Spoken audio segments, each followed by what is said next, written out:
শীতের রাত। ঘরের জানালা দিয়ে কুয়াশা নেমে আসে যেন তুলোর চাদরের মতো। রাত 12টা পেরিয়ে গেছে, কিন্তু বাইরে বাতাসের শব্দে মনে হয় পুরো শহর এখনো ঘুমোতে পারেনি। ঠিক এমনই এক রাতের গল্প শুরু হয় তন্ময় আর মৃয়াঙ্কার এই ভালোবাসার গল্প। তুমি এখন যে গল্পটা শুনতে যাচ্ছ তা শুধু প্রেমের নয়, এটা এক ধরনের উষ্ণতা যা কেবল স্বামী স্ত্রী তৈরি করতে পারে। ঘরের ভিতর আলো মৃদু, হিটারটা হালকা শব্দ করছে। মৃয়াঙ্কা সোফায় কম্বল গায়ে দিয়ে বসে আছে, আর তন্ময় রান্নাঘর থেকে গরম দুধ নিয়ে বের হচ্ছে। তুমি এতক্ষণ ধরে ফোন কল করছো কেন? চোখের ক্ষতি হবে মৃয়াঙ্কা। এই নাও, এই গরম দুধটাকে খেয়ে নাও। উফ, তুমি না সবসময় এমন ভাবো যেন আমি একটা ছোট্ট বাচ্চা। আচ্ছা, দুধটা দাও, কিন্তু তুমি কি আমার পাশে একটুও বসবে না? তন্ময় কিছু না বলে দুধটাকে রেখে তার পাশে বসে পড়ে। মৃয়াঙ্কা কম্বলের অর্ধেকটা তার দিকে টেনে দেয়। এভাবেই দুজনের নীরবতার মধ্যে একটা আলাদা ভাষা থাকে, যা কথায় বলা যায় না, শুধু অনুভব করা যায়। তন্ময় মৃয়াঙ্কার মাথার উপর হাত রাখতেই ওর পুরো শরীরটা কেঁপে ওঠে। শীতের থেকে বেশি কাঁপনটা আসে ভালোবাসা থেকে। এ কি তন্ময়, তোমার হাতটা তো গরম কেন? মনে হচ্ছে যেন এই শীতের রাতে তুমি একটা আস্ত হিটার হয়ে গেছো। যদি তোমাকে গরম রাখতে পারি তাতেই তো আমি খুশি। মৃয়াঙ্কা লজ্জা পেয়ে ঠোঁট কামড়ায়। তন্ময় সেটা লক্ষ্য করে। মৃয়াঙ্কার এই অভ্যাসটা তন্ময়ের খুবই পছন্দ। ঠোঁট কামড়ানোর মধ্যেও একটা লাজুক সৌন্দর্য আছে, তা শুধু দম্পতিরা বোঝে। এই, একদম চুপচাপ কেন? চুপ আছি কারণ তোমাকে দেখলে মনে হয় তোমার এখনো সেই আগের মতোই আমাকে দেখে হারিয়ে যাওয়ার অভ্যেসটা রয়ে গেছে। এখনো? আরে আমি তো প্রতিটা মুহূর্তে তোমার মধ্যেই ডুবে থাকি মৃয়াঙ্কা। এই বলে তন্ময় ধীরে সুস্থে তার গাল স্পর্শ করে। মৃয়াঙ্কা চোখ নামিয়ে নেয়। তন্ময় তার ঠোঁটের কাছাকাছি এসে থামে। পারমিশন আছে? এক ঝলকেই বোঝা যায় যে উত্তরটা হ্যাঁ। তুমি কি কখনো পারমিশন নিতে পারবে? আমি তো তোমারই। তন্ময় আর দেরি না করে তার ঠোঁটে আলতো একটা উষ্ণ নরম শীতের রাত ভাঙা চুমু এঁকে দেয়।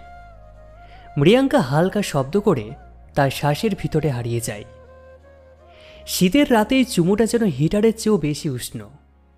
কুয়াশা জানালার উপরে থাকলেও ঘরের ভিতর দুজনের ভালোবাসায় তৈরি হয় একটা অন্যরকম আবহ।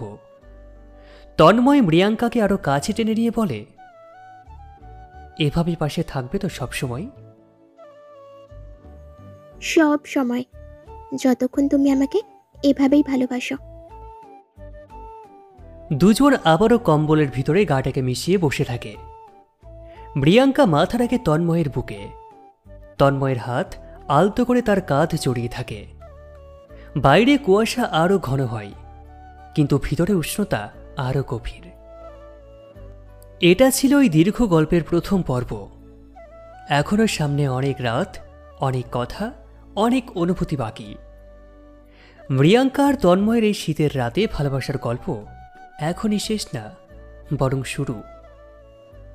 রাত তখন 1টা পেরিয়েছে। বাইরে ঠান্ডা কাঁপিয়ে দিচ্ছে শহরকে, কিন্তু ঘরের ভিতরের কম্বলের নিচে দুজন মানুষের দুনিয়া সম্পূর্ণ আলাদা।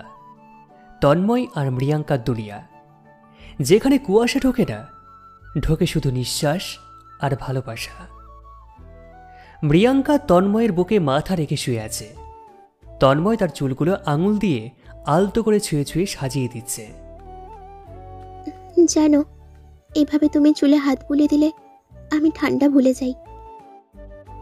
তোমার ঠান্ডা লাগুক সেটাকে আমি চাই বলো? আমি তো শুধু চাই তুমি আমার উষ্ণতা অনুভব করো। মৃয়াঙ্কা একটু লজ্জা পেয়ে চোখটাকে বন্ধ করে। মৃয়াঙ্কার চোখ বন্ধ করার ভঙ্গিটা এমন যেন হৃদয় খুলে দেওয়ার মতো। তন্ময় তা দেখে আরো কাছে ঝুঁকে আসে। এভাবে চুপ করে আছো কেন? কারণ তুমি যখন আমার দিকে তাকিয়ে থাকো আমি কথা বলতেই ভুলে যাই। তন্ময় হেসে ওঠে। তাহলে কথা বলো না, আমার কাছে এসে শুধু থাকো। তন্ময় আলতো করে তার মুখ তুলে নিজের দিকে আনে। দুজনের নিঃশ্বাস মিলেমিশে একাকার হয়ে যায়। তন্ময় ধীরে ধীরে তার কপালে, গালে, তারপর ঠোঁটের খুব কাছে ঠেকিয়ে রাখে। মৃয়াঙ্কা চোখ খুলে তাকায়। একটা নরম কম্পন তার শরীর কাঁপিয়ে দেয়। শীতের রাতে নীরবতা অনেক কিছু বলে। কথার চেয়ে এই নরম মুহূর্তগুলো বেশি শক্তিশালী। তন্ময় বুঝতে পারে মৃয়াঙ্কা এখন তার আরও কাছে আসতে চায়। তন্ময়, আমাকে আরেকটু শক্ত করে জড়িয়ে ধরবে? শুধু একটু? আমি তো পুরো তোবাকেই নিজের ভিতর শেপ রাখতে চাই। তন্ময় মৃয়াঙ্কাকে শক্ত করে জড়িয়ে ধরে। মৃয়াঙ্কার ঠোঁট তন্ময়ের ঘাড় ছুঁয়ে যায়। তন্ময়ের গা শিউরে ওঠে। তন্ময় মৃয়াঙ্কার মুখ ধরে নিজের দিকে ফিরিয়ে নেয়। তারপর ধীর দীর্ঘ উষ্ণ একটা ডিপ কিস, যেখানে শীতের ঠান্ডা পুরোপুরি গলে যায়। মৃয়াঙ্কা হাত তুলে তার গলায় জড়িয়ে ধরে। চুমুটা আরো গভীর হয়। শীতের কুয়াশা জানালার উপরে আর ঘরের ভিতর ভালোবাসা এমন উষ্ণতা ছড়াচ্ছে যে হিটারও লজ্জা পায়। চুমু শেষ করে তন্ময় কপালে ঠেসে বলে, মৃয়াঙ্কা, তুমি কি জানো তোমাকে ছাড়াই শীত আমার কাছে শীতই থাকে না? আর তোমাকে ছাড়া আমার কম্বলই গরম হয় না। তুমি থাকলেই আমি সম্পূর্ণ। তন্ময় তার হাত নিজের বুকের মধ্যে লাগিয়ে দেয়। দুজনের কথা, দুজনের উষ্ণতা, দুজনের নরম ছোঁয়া, এভাবেই রাত এগোতে থাকে। শীতের মধ্যে একদম নিঃশব্দ এক জাদুর মতো। এখনো অনেক কথা, এখনো অনেক মুহূর্ত বাকি। এই গল্প থামার নয়। রাত তখন 2টা ছুঁই ছুঁই। বাইরে ঠান্ডা বাতাস যেন কেমন একটা আহুত সুরে বইছে। ঘরের ভিতর কম্বল জড়িয়ে দুজন মানুষের দুনিয়া আলাদা, উষ্ণ, নরম আর ভালোবাসায় ভরা। তন্ময় মৃয়াঙ্কাকে বুকের মধ্যে জড়িয়ে রেখেছিল, আর মৃয়াঙ্কা তার আঙুল নিয়ে খেলছিল ছেলে মানুষী ভঙ্গিতে। এই নীরবতার মাঝেই হঠাৎ বাইরে বারান্দায় ঠক করে একটা শব্দ। তন্ময়, তুমি শুনলে? ওটা কিসের শব্দ ছিল? শুনেছি। মনে হচ্ছে বাতাসে কিছু পড়ে গেল, আর কিছু না। মৃয়াঙ্কা তন্ময়ের হাত আরো শক্ত করে ধরে। মৃয়াঙ্কার ছোট্ট ভয় পাওয়ার ভঙ্গিটা তন্ময়ের খুবই প্রিয়। যেন রেগে থাকা বিড়াল ছাড়া, কিন্তু আদর পেলেই শান্ত। শোনো, আমি যদি এইভাবে আর কখনো ভয় পাই, আমাকে একদম ছাড়বে না, ঠিক আছে? আমি কি কোনোদিন তোমাকে ছেড়েছি মৃয়াঙ্কা? মৃয়াঙ্কা তার বুকের মধ্যে মুখ লোকায়। তন্ময় তার মাথায় একটা নরম চুমু দেয়। এই চুমুটা এমন নরম যেন কুয়াশার ভিতর দিয়ে ভোরের রোদ। ঠিক তখনই দরজার কলিং বেল টিং টিং করে বেজে ওঠে। রাত 2টায়। এত রাতে আবার কে আসলো তন্ময়? আমি ভয় পাচ্ছি তো। শান্ত হও, আমি আছি তো, চলো দেখে আসি। তন্ময় উঠে গিয়ে দরজার কাছে দাঁড়ায়। মৃয়াঙ্কা পিছন থেকে তার জামা আঁকড়ে ধরে। দরজা খুলতেই দেখা যায় একজন মানুষ কোট পরে দাঁড়িয়ে আছে। তন্ময় তাকে চিনে ফেলে। সে হলো রুদ্র, তন্ময়ের ছোটবেলার বন্ধু।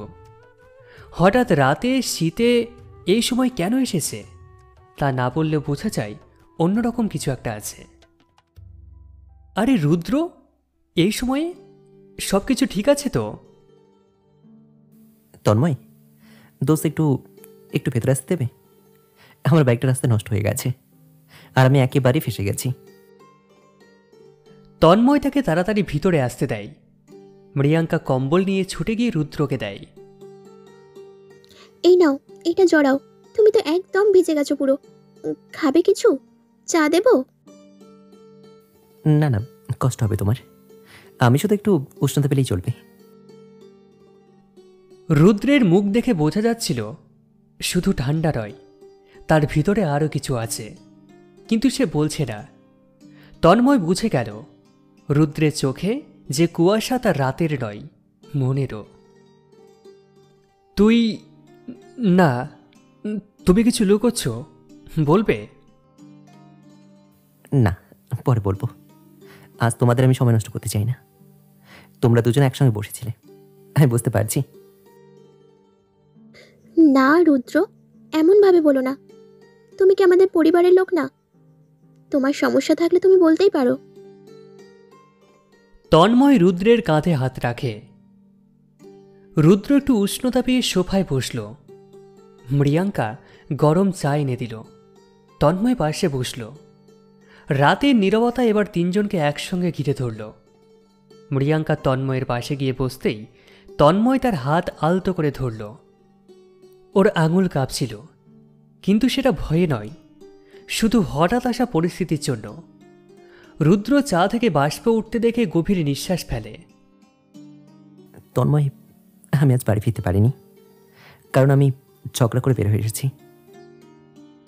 ঝগড়া? কার সঙ্গে? মধুর সঙ্গে, আমার বউ। শীতের রাতের মধ্যে নতুন এক কাহিনী এসে ঢুকে পড়ল। এক দম্পতির উষ্ণ রাতের গল্পের ভিতর আরেক দম্পতির ভাঙা রাতের ছায়া। তন্ময় মৃয়াঙ্কার দিকে তাকালো। দুজন বুঝল আজকের রাত শুধু তাদের নয়, রুদ্রের কথাও শুনতে হবে। কিন্তু তন্ময় মৃয়াঙ্কার হাত শক্ত করে ধরে রাখল, যেন বলে দিচ্ছে, তুমি আমার পাশে আছো আর আমি তোমার পাশে। রুদ্র, তুমি কি আমাদের কাছে সবটা খুলে বলবে?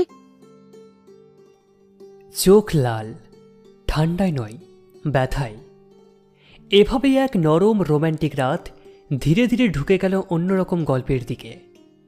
কিন্তু তন্ময় ও মৃয়াঙ্কার ভালোবাসা তারা জায়গায় থেকে যাবে, বরং এই রাত তাদের সম্পর্ককে আরো গভীর করবে। শীতের রাতের নিস্তব্ধতা কিছু কিছু সময় খুব কড়া হয়ে ওঠে, যেমনটা আজ। তন্ময় আর মৃয়াঙ্কার নরম উষ্ণ মুহূর্তের ভিতর হঠাৎ ঢুকে গেল রুদ্রের হিমশীতল ভয় আর অস্থিরতা। রাত এখন 2টারও বেশি। ঘরের ভিতর আলো ম্লান, আর রুদ্রের চোখে জমে আছে হাজারটা অনুচ্চারিত কথা। জানো, ঝগড়াটা ছোট থেকেই বড় হয়ে গেল। মধু বলল আমি নাকি তাকে সময় দিই না, তার কথা না শুনে নিজের মতো চলি। আর আজ সে বলল সে আর পারছে না। মৃয়াঙ্কা চুপচাপ শুনছিল। তন্ময় রুদ্রের কাঁধে হাত রাখে। তুমি কি সত্যি ওর কথা না শুনে নিজের মতো চলছো রুদ্র? হ্যাঁ, শুনছি কম, কাজ করছে বেশি। মধুর জন্যই করছে ভেবে ভুল করছিলাম আসলে। কিন্তু ও চেয়েছিল আমার কাছাকাছি থাকা, আর আমি ভাবতাম টাকা দিলেই সব ঠিক। একটা কথা মনে রাখবে রুদ্র, সব স্ত্রী কিন্তু শুধু কাছে থাকাটাই চায়। মনের পাশে কেউ থাকলে ঠিকই থাকে। উপহার দিয়ে বা টাকা দিয়ে হৃদয়ের অভাব পূরণ করা যায় না। রুদ্র মাথা নিচু করে। মৃয়াঙ্কার কথায় এক ধরনের কোমল সত্যতা ছিল, যা তন্ময় প্রতিদিন অনুভব করে। একজন নারীর মন জিতে রাখার উপায় ভালোবাসার স্পর্শ, কথা, আর কিছু নয়। রুদ্র চায়ের কাপ নামিয়ে রাখে। মধু আর আমাকে ফোন করছে না। আমি যখন বের হচ্ছিলাম সে বলল তুমি ফিরে এসো বা না এসো। আমি ভাবছি এর মানে কি জানো? ও হয়তো ভেবে ফেলবে আমার দরকার নেই। রুদ্রের গলা ভেঙে যায়। মৃয়াঙ্কা তাকিয়ে থাকে, একটা ভাঙা মানুষের গল্প চোখের সামনে। রুদ্র, তুমি আজকে না ফিরলেও কাল সকালে ঠিকই যাবে, আর নিজের ভুল স্বীকার করবে, কারণ ভালোবাসা মানে পাশে থাকা। হ্যাঁ রুদ্র, তুমি ভুল করলে সেটা স্বীকার করবে। আর মধুরও ভুল থাকতে পারে। তোমরা দুজনেই তো মানুষ, আর মানুষ মাত্র তো ভুল হয়েই যায়। রুদ্র একটু হাসে। তোমরা দুজন দেখে মনে হয় সত্যি একে অপরের জন্য তৈরি। তোমরা এমন উষ্ণতা ছড়াও যে পাশে দাঁড়ালেও শান্তি লাগে। তন্ময় মৃয়াঙ্কার হাত ধরে ফেলল নিঃশব্দে। মৃয়াঙ্কা হালকা গর্বী হাসি দিল। রুদ্রের কথা শুনে মৃয়াঙ্কার মুখটা লজ্জার সঙ্গে একটা কোমল আলো ফুটে উঠল। তন্ময় খেয়াল করল তার হাত ধরে থাকা আঙুলগুলো একটু বেশি শক্ত হয়ে আছে। এ যেন বলতে চাইছে, হ্যাঁ, আমি ওরই সব সময়ের জন্য। কিছুক্ষণ চুপচাপ কাটে। রুদ্র চা শেষ করে বলল, আমি থাকবো কোথায়? হোটেলে যাব নাকি? পাগল নাকি তুমি? এত রাত্রে হোটেলে যাবে? অবশ্যই তুমি এখানে থাকবে। প্রিয়াঙ্কা, গেস্ট রুমটা একটু গরম করে দাও তো। হ্যাঁ হ্যাঁ, এক্ষুনি দিচ্ছি, একটু অপেক্ষা করো, হিটারটা চালিয়ে দিচ্ছি। প্রিয়াঙ্কা গেস্ট রুমের দিকে চলে যায়। তন্ময় পাশে দাঁড়িয়ে রুদ্রের কাঁধে হাত রাখে। প্রিয়াঙ্কা না থাকা অবস্থায় তন্ময় রুদ্রের দিকে এগিয়ে আসে। শোনো রুদ্র, ভালোবাসা হারাতে দিতে নেই। যেটা আজ তোমাকে কাঁদাচ্ছে, আগে সেটাকেই তুমি বজায় রাখার চেষ্টা করনি। কাল সকালে সব পরিষ্কার বলবে আর মধুকে জড়িয়ে ধরবে, দেখবে সব ঠিক হয়ে যাবে। রুদ্ধ গলা দিয়ে রুদ্র হ্যাঁ বলে। প্রিয়াঙ্কা ফিরে আসে। রুদ্র, তোমার রুমটা ঠিক করে দিলাম, তুমি একটু শুয়ে বিশ্রাম নাও, কাল সকালে আবার ভাবা যাবে। ধন্যবাদ প্রিয়াঙ্কা, তুমি না থাকলে এতটা বলতে পারতাম না। রুদ্র গেস্ট রুমে চলে যায়। দরজা বন্ধ হয়। এবার ঘরের নীরবতার আগের মতো ফিরে এলো, কিন্তু তন্ময় আর প্রিয়াঙ্কার মাঝে একটা অমায়িক উষ্ণতার ঢেউ খেলে গেল।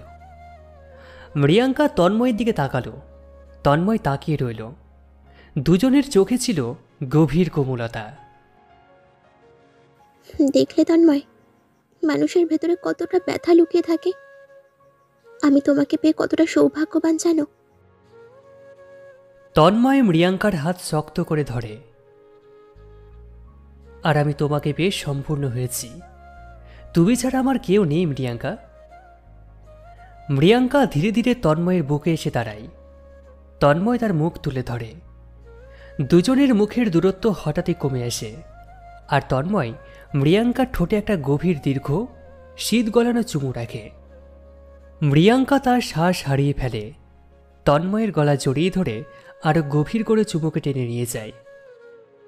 এই চুমুটি ছিল রুদ্রের যন্ত্রণার পর তাদের নিজেদের ভালোবাসার নিশ্চয়তা। ঠান্ডা রাত, নরম আলো, আর দুজন মানুষের উষ্ণ শ্বাসের ঘরের ভিতরে এক ধরনের অদ্ভুত উষ্ণতা ছড়িয়ে পড়ল। রাত এগোতে লাগলো, আরও কথা, আরও স্পর্শ, আরও ভালোবাসা নিয়ে। শীতের রাত ধীরে ধীরে ভরে গলে যায়। বাইরের কুয়াশা অস্পষ্ট জানালা ধুয়ে দিচ্ছে। অন্যদিকে ঘরের ভিতরে রাতের ক্লান্তি আর উষ্ণতার মিশ্র ছাপ ছড়িয়ে আছে। তন্ময় আর প্রিয়াঙ্কা রাতে অনেকক্ষণ কথা বলে, আর দুজনের আগের রোমান্টিক মুহূর্ত তাদের আরও কাছে এনে রেখেছিল। ধীরে ধীরে ঘর জুড়ে ভিতরে নরম আলো পড়তে শুরু করল। গেস্ট রুমে দরজা আস্তে করে খুলে যায়। রুদ্র নিঃশব্দে বেরিয়ে আসে। চোখ দেখে বোঝা যায় রাতভর ঘুম হয়নি। হঠাৎই তার ফোনটা বেজে ওঠে। স্ক্রিনে লেখা মধু কলিং। রুদ্রের হাত কেঁপে ওঠে।